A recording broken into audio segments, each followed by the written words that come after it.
tentu sudah tidak asing lagi dengan satwa penyu. Tapi ada satu jenis penyu yang sangat istimewa. Namanya penyu belimbing atau leatherback sea turtle. Ini dia, penyu terbesar di dunia. Penyu belimbing ini punya peran besar untuk keseimbangan ekosistem laut dan darat di bumi kita. Nah, penyu belimbing ini adalah pemakan ubur-ubur di lautan dan bisa membantu mencegah kerusakan terumbu karang. Jadi, kalau penyu belimbingnya hilang, ekosistem laut juga akan terganggu. Tapi sayangnya, jumlah penyu belimbing ini terus menurun. Menurut catatan Kementerian Kelautan dan Perikanan Indonesia, pada 1984 ada lebih dari 4.500 sarang di pantai Jamursba, Medi, Papua. Tapi pada 2011 lalu, hanya ditemukan sekitar 1.500 sarang saja. Di beberapa tempat lain, mereka bahkan hampir tidak pernah datang lagi. Lalu kenapa penyu belimbing bisa terancam? Ada beberapa masalah serius yang mereka hadapi. Pertama, perburuan telur penyu masih terjadi di beberapa tempat. Kedua, kerusakan habitat pantai karena pembangunan yang tidak ramah lingkungan. Ketiga, penyu belimbing sering terjebak di jaring nelayan yang bisa menyebabkan mereka terluka atau mati. Belum lagi sampah plastik yang ada di lautan sering dimakan oleh penyu karena mereka kira plastik itu adalah ubur-ubur. Tapi tenang, ada kabar baik. Banyak orang yang sudah mulai beraksi untuk menyelamatkan penyu belimbing ini. Kerennya lagi, para pemburu telur penyu yang dulu mungkin tidak tahu tentang pentingnya penyu belimbing, sekarang sudah beralih menjadi penjaga pantai dan penjaga penyu.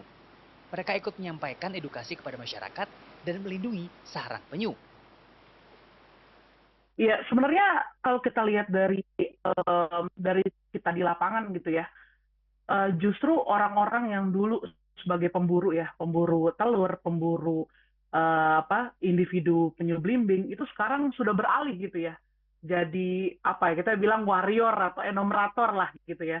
Justru orang-orang yang dulu ngambil sekarang jadi penjaga pantai gitu ya, penjaga lautan kita juga gitu ya. Dimana mungkin kalau di site WWF itu dan diburu lah khususnya gitu ya. Karena masyarakat ada 10 enumerator diburu, 10 enumerator dan itu semuanya beberapa gitu juga mantan pemburu gitu, dan mereka akhirnya jadi conservationist juga gitu lah. Pemerintah Indonesia bersama stakeholder dan berbagai organisasi seperti WWF sedang bekerja keras melindungi habitat mereka. Di antaranya dengan membuat kawasan konservasi lebih dari 5 juta hektar di laut dan pantai.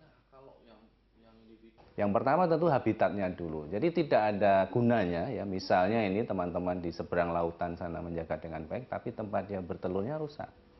Harus kita jaga. Jadi saat ini pemerintah sendiri ya, KKP dan pemerintah provinsi, Pak Gubernur itu sudah mengalokasikan lebih dari 5 juta hektar kawasan konservasi sebagai tempat perlindungan penyu.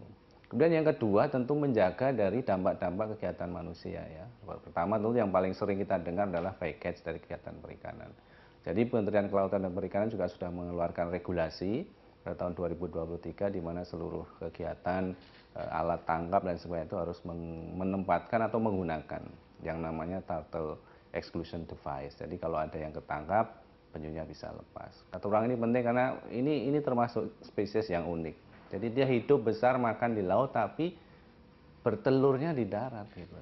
Jadi kalau antara tata ruang darat dan lautnya tidak sama, tidak sinergi dan harmoni, maka sebagus apapun aspek di lautnya dijaga, tapi dia tidak bisa menemukan tempat yang bertelur, tetap saja dia tidak bisa berkembang. Dan tidak hanya Indonesia, negara-negara di seberang laut pun ikut berperan penting dalam pelestarian penyu belimbing ini. Seperti yang dipelajari oleh John Wang, peneliti dari National Oceanic and Atmospheric Administration Amerika Serikat atau NOAA Fisheries, bahwa Indonesia menjadi rumah dan sarang bagi penyu belimbing di dunia. Mereka migrasi dari Indonesia melintasi Samudra Pasifik sampai ke pantai-pantai di California, Amerika Serikat. They're survivors. They have been around for millennia. And the other aspect that I think that is very special about them is they really connect nations, right? Just the sheer fact that they nest on beaches here in Indonesia and do these trans-Pacific migrations all the way to California. Jadi, Ayo, kita semua ikut menjaga reptil laut raksasa yang diyakini telah hidup sejak 110 juta tahun ini.